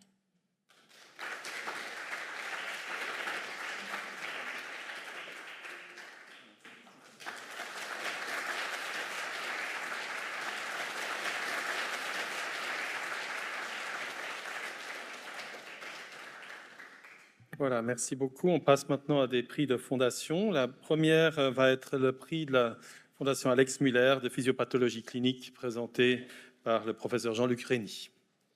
Mesdames, Messieurs, chers collègues, bonsoir. Donc, le prix Alex Fritz Muller honore la mémoire de ce professeur de médecine qui avait un intérêt fort pour la physiopathologie clinique. Et on est un petit comité, et je tiens à remercier Camilla Bellone, Roberto Copari, Sophie de Seigneux et Antoinette Pécher, avec lesquels on a évalué plusieurs travaux de très grande qualité, et on a unanimement retenu le travail de la docteure Olga Ruzieka, j'espère que je prononce bien votre nom, pour son travail réalisé dans le laboratoire de Brenda Kwak sur la panexine et son rôle dans la protection de l'ischémie-reperfusion. Donc merci beaucoup et félicitations. Thank you for this kind introduction. And first of all, I would like to thank all the committee and the faculty for acknowledging me with these awards. So indeed, today I will show you briefly the data connected to my paper, Mitochondrial Panexin 1 Control Cardiac Sensitivity to Ischemia Reperfusion Injury. So without further ado, let's jump into the data. So first of all, I would like to make you all aware that coronary heart disease are the #1 worldwide killer. So they have their roots in ischemia, which results in lack of oxygen and nutrients coming to the heart. Therefore, reperfusion is crucial to avoid complete heart necrosis, but both together drives ischemia reperfusion injury, and notably, there is no effective treatment in clinical practice. So in the laboratory of Brenda Kwak, in this paper, we focus on the role of Panexin 1, which is a channel ubiquitously expressed protein, and it is actually known to be open upon ischemia to release signaling molecule and actually worsen the damage in other organs. So in this article, we investigate the role of Panexin 1 in cardiac ischemia reperfusion injury. And first of all, we indeed confirm the presence of Panexin 1. Here you can see it in green in the cardiac tissue and in the extracted cardiomyocytes, again, as you can see on this photograph. So in this paper, we applied several models. We started with in vivo ischemia reperfusion murine model, where we ligated the coronary artery, inducing half-an-hour ischemia, followed by a reperfusion. And here, notably, we observed that Panexin-deficient mice developed smaller infraction. And what's more, they have also lower level of cardiac troponin I in their bloodstream, which is the indication of the lower heart injury. Further, we investigate the physiological cardiac function using ex vivo ischemia reperfusion model, where we again subjected the heart for the ischemia followed by the reperfusion. And Panexin-deficient heart has delayed time to onset and maximal contracture, where both together indicated the lower sensitivity to ischemia. And furthermore, we also observed that the recovery of cardiac function was better and improved in Panexin knockout mice, as shown here based on the rate pressure product. And finally, we investigated for the very first time the role of Panexin 1 in cardiac mitochondria. And here I'm very proud to present you this Western blot when we could see the bands of Panexin 1 from both subsarcolemmal and intrafibular fraction of cardiac mitochondria.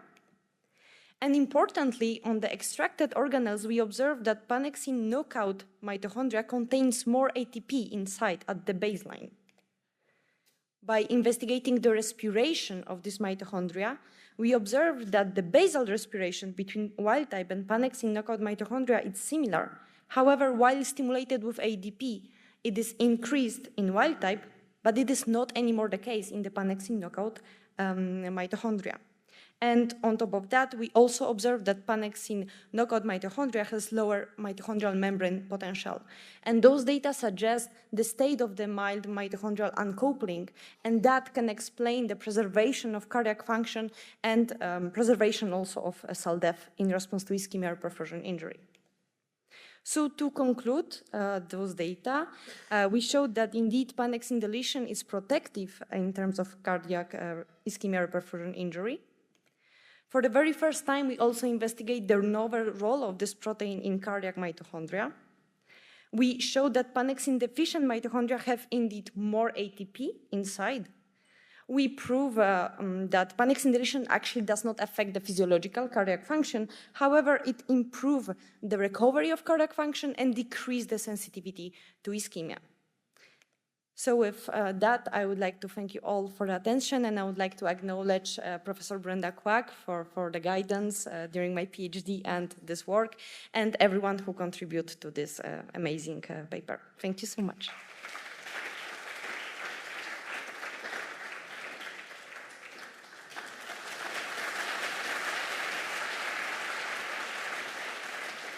Voilà, on enchaîne avec le prix Bizot qui va être présenté par le professeur Jean-Louis Frossard, qui est le président de la commission des privadocents.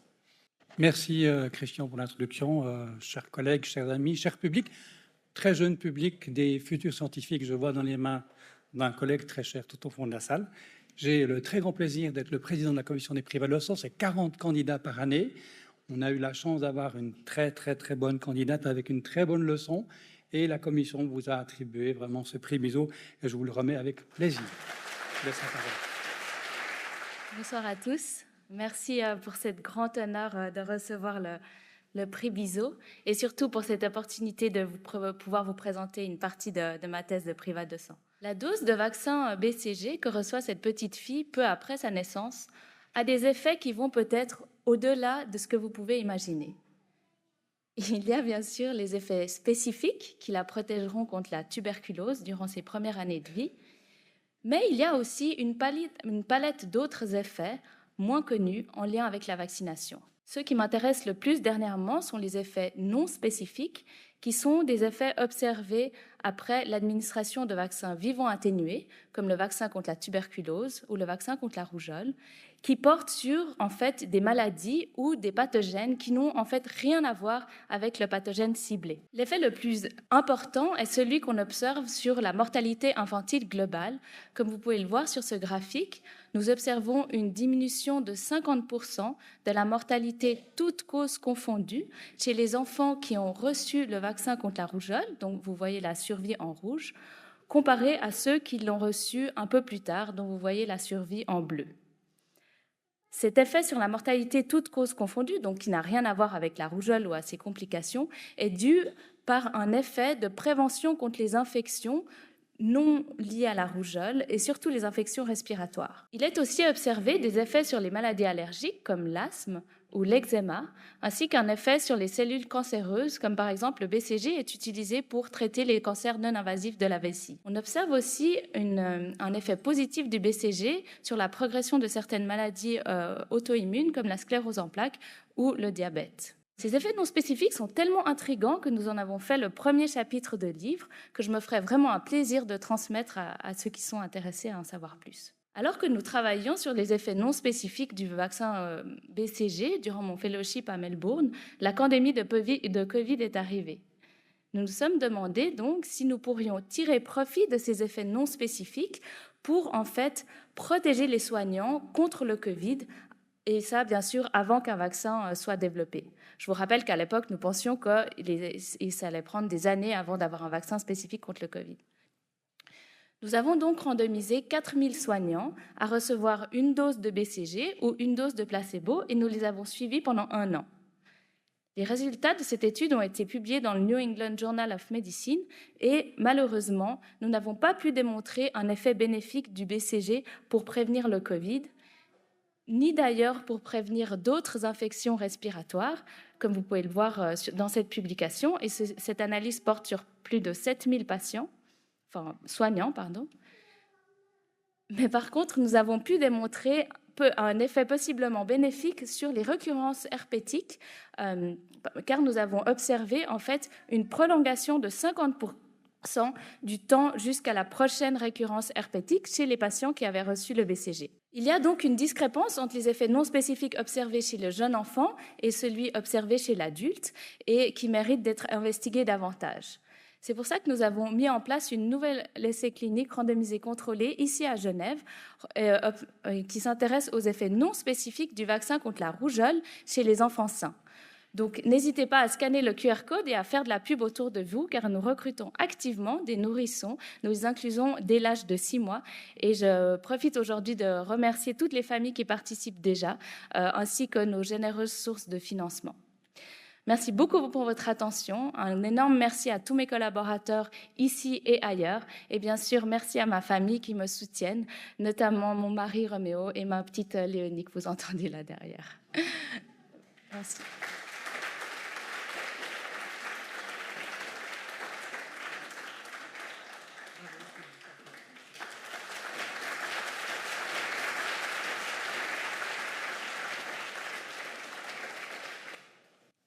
Alors pour la suite, nous avons lauréat un peu particulier, parce qu'il y a un lauréat qui a reçu 2 prix de 2 fondations cette année. Il a reçu à la fois le prix Arditi et le prix Jean Thuat. Et j'invite les représentants de ces 2 fondations, à savoir le professeur Stéphane Eliès, qui est membre de la Fondation Arditi, puis Madame Jocelyne Zenger, qui est la présidente de la Fondation Jean Thuat, à venir présenter le lauréat. Bonsoir. Donc, chaque fondation va expliquer pourquoi elle récompense ce lauréat si particulier. La Fondation Arditi décerne le prix pour le meilleur MD PhD, donc la meilleure thèse fondamentale en médecine. Et elle reconnaît particulièrement, bien sûr, l'excellence des travaux, mais aussi la détermination des candidats et la façon dont ce travail s'inscrit dans leur carrière. Voilà, donc je crois que tout a été dit pour le prix. Moi, je voulais juste rappeler donc, que la Fondation Jean Thuat a été fondée en 2009, conformément au souhait de son fondateur, M. Jean Thuat, qui aurait eu 100 ans cette année. La Fondation soutient également la recherche menée à la Faculté de médecine pour l'octroi de prix et de subsides des 3 domaines. Donc, normalement, il y a la cardiologie, rhumatologie et l'oncologie, et plus spécifiquement la radio-oncologie. Et puis, effectivement, cette année, le comité scientifique, composé du professeur Antoine Kesbuller, doyen de la faculté, la professeure Pelagio Chouchou, médecin-chef du service de la radio-oncologie, et le professeur François Mac du service de cardiologie, que je remercie ici très vivement pour le temps qu'ils ont consacré à la lecture des dossiers proposés, et qui a fait un excellent choix, vu que le docteur Gilbert a eu le prix également de la Fondation Arditi. Donc voilà, merci beaucoup pour votre travail, excellent travail, et puis on vous souhaite vraiment une très belle continuation et une très belle carrière. Merci à vous.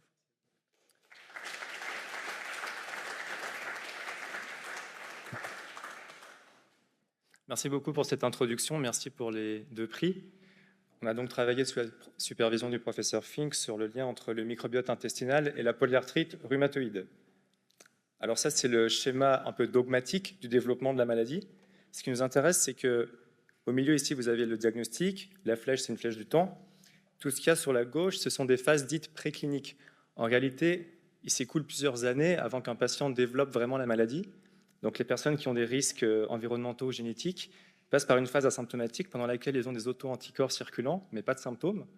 Puis ensuite, pour certains d'entre eux, un début de symptômes fluctuants, donc des douleurs aux articulations, qui viennent, qui partent, ça dure quelques mois, et finalement le diagnostic est posé. Et ça mène vers des complications qui sont en particulier la destruction des articulations.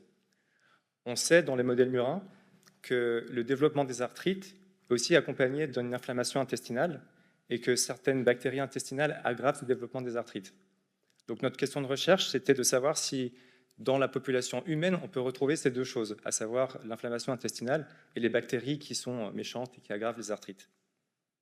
Pour ça, on a travaillé sur la cohorte Screen-ERA, qui est dirigée par le professeur Fink à Genève. C'est une cohorte qui recrute des enfants de patients, en gros. Donc ce n'est pas des gens qui ont la maladie, c'est des gens qui sont à risque de la développer. On les voit tous les ans, et puis certains d'entre eux la développent, certains pas. Ce qu'on a fait, c'est qu'on a proposé à toute la cohorte de donner un échantillon de sel et un échantillon de sang. Alors, il y a à peu près 370 personnes qui ont répondu. Puis ensuite, on les a triés dans les groupes que vous voyez là. Donc, d'un côté, les patients qui n'ont pas vraiment de problème, à part des facteurs de risque génétiques ou environnementaux, c'est un peu nos contrôles. Ceux qui ont des auto-anticorps, mais pas de symptômes, donc il y a quelque chose qui se passe, mais ça n'a pas encore de retentissement articulaire. Et puis enfin, ceux qui avaient des symptômes avant-coureurs, voire même quelques-uns qui ont développé la maladie. Puis on a regardé donc, le microbiote intestinal, les signes d'inflammation intestinale. Là, c'est un joli graphique avec plein de couleurs. Alors, il y a un panel par groupe, ça représente le microbiote intestinal. Dans chaque panel, donc ici les contrôles, ici les gens avec un risque génétique augmenté, ici les gens avec des auto-anticorps et ici les gens avec les symptômes. Dans chaque panel, vous avez des barres verticales qui sont les échantillons de sel et qui sont colorés pour les différentes bactéries qu'on y trouve. Là, c'est exprimé en pourcentage. Ça ne va pas jusqu'à 100% parce qu'il y a d'autres bactéries qu'on n'a pas représentées. La légende aurait été trop grande. Alors, il y a plein de manières de comparer ça avec des statistiques compliquées et tirées par les cheveux. Je vous fais la version courte. On a tout essayé, on n'a rien trouvé. Donc, il n'y a vraiment pas de bactéries qui étaient associées à la présence d'auto-anticorps ou à la présence de symptômes, contrairement aux souris, ce qui rend ce biomarqueur pas tellement utilisable en clinique, malheureusement. concernant la calprotectine fécale, qui est le biomarqueur qu'on a choisi pour mesurer l'inflammation intestinale. Vous le connaissez sûrement du domaine de la gastro-entérologie. En gros, c'est la même chose. À droite, là, par groupe, les différentes valeurs, elles sont toutes tout à fait normales, à part quelques points un peu plus hauts, mais qui sont répartis dans les groupes, donc pas de différence significative. Il n'y a pas d'inflammation intestinale notable chez ces gens, de nouveau, contrairement aux souris.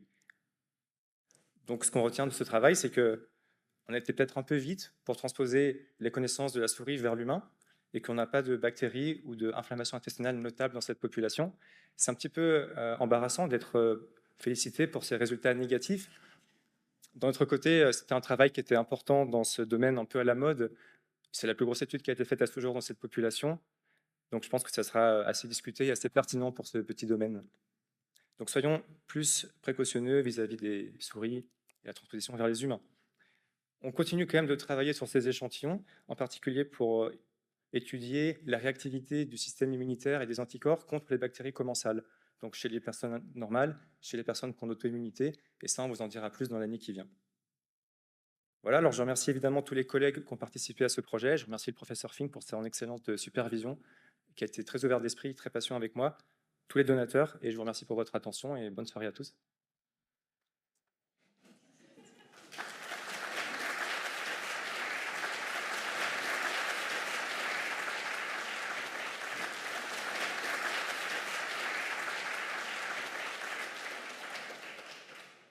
Voilà, merci beaucoup. On arrive au dernier prix, qui est le prix de la faculté de médecine. Donc, le prix de la faculté de médecine est décerné chaque année à la meilleure thèse PhD ou MD, PhD, qui cette année va donc à la doctoresse Colline Barnou, qui va nous présenter son travail.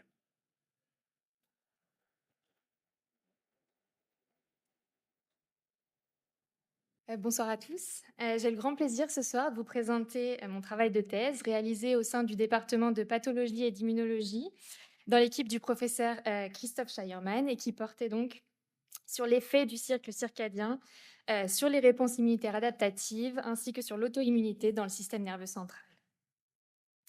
Les cycles circadiens peuvent être vus comme une sorte d'horloge interne qui est présente dans de multiples organismes, dont l'être humain. Et il s'agit d'un rythme biologique intégré qui prend la forme d'un cycle de 24 heures environ et qui régit de multiples processus physiologiques comme les réponses immunitaires antibactériennes, antimicrobiennes et antiparasitaires, ainsi que de nombreux troubles inflammatoires tels que l'asthme ou l'arthrite rhumatoïde.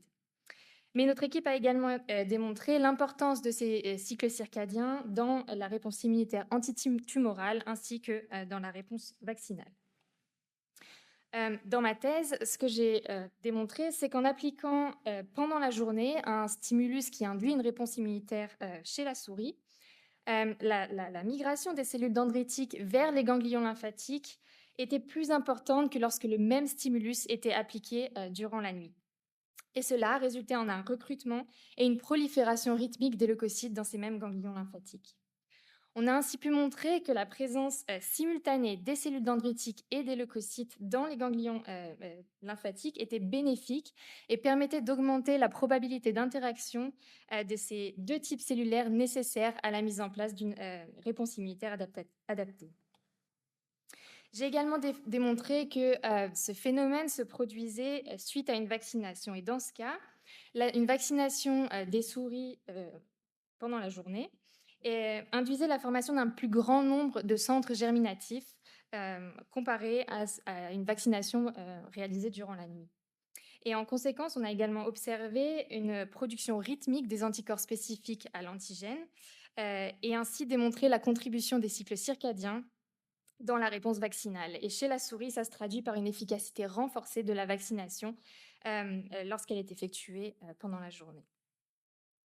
Et enfin, en utilisant un modèle murin de sclérose en plaques, j'ai constaté une contribution des cycles circadiens dans l'infiltration des leucocytes dans le système nerveux central et notamment dans la moelle épinière, avec l'infiltration de ces leucocytes qui dépendaient de l'heure de la journée et qui contribuaient au développement de la maladie auto-immune en induisant des changements pro-inflammatoires dans le micro-environnement de la moelle épinière. Et donc pour finir, j'aimerais remercier mon superviseur, le professeur Christophe Scheierman, ainsi que toute l'équipe, le département de pathologie et d'immunologie, toutes les organisations qui ont contribué au financement de cette étude et enfin à la commission d'attribution des prix pour cette reconnaissance. Merci beaucoup.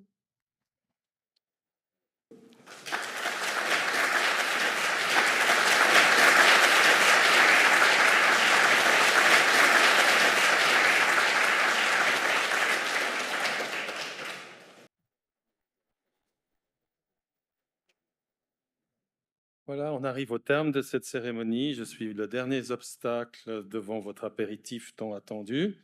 Alors, la qualité vraiment des travaux que vous avez vus aujourd'hui reflète vraiment l'excellence de la recherche effectuée dans notre institution et je crois que, en tout cas personnellement, j'en suis vraiment fier et je crois qu'on peut vraiment l'être. C'est un plaisir d'évaluer les travaux provenant de la future relève, notre institution qui est clairement très riche à la vue de l'excellence des travaux qui nous ont été soumis.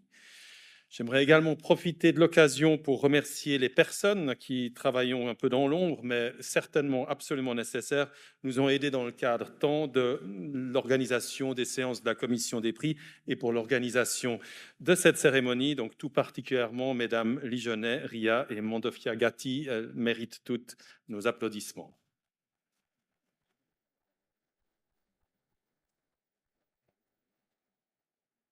Il me reste encore une fois à féliciter les lauréats et lauréates pour leur prix.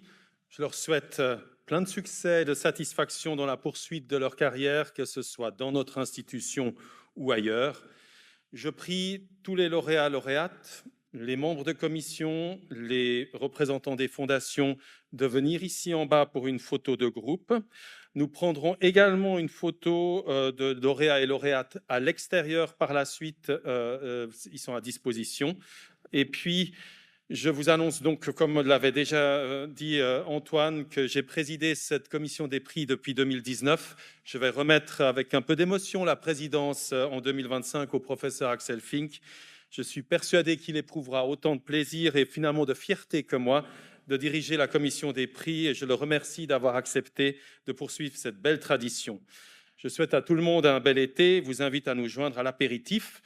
Par contre, il y a une chose qu'on m'a averti, c'est que les portes ferment à 19h. Donc, en fait, je vous invite à un apéritif qui va durer toute la nuit. Nous pouvons rester tous ensemble jusqu'à l'ouverture des portes de nouveau demain matin. Pour ceux qui auraient peur de dormir ici, il y a des sorties de secours. Donc, il y aura une sortie qui sera indiquée au niveau de la sortie Champel. Par contre, la sortie Lombard, elle reste ouverte jusqu'à 20h30. Merci à tout le monde pour votre présence.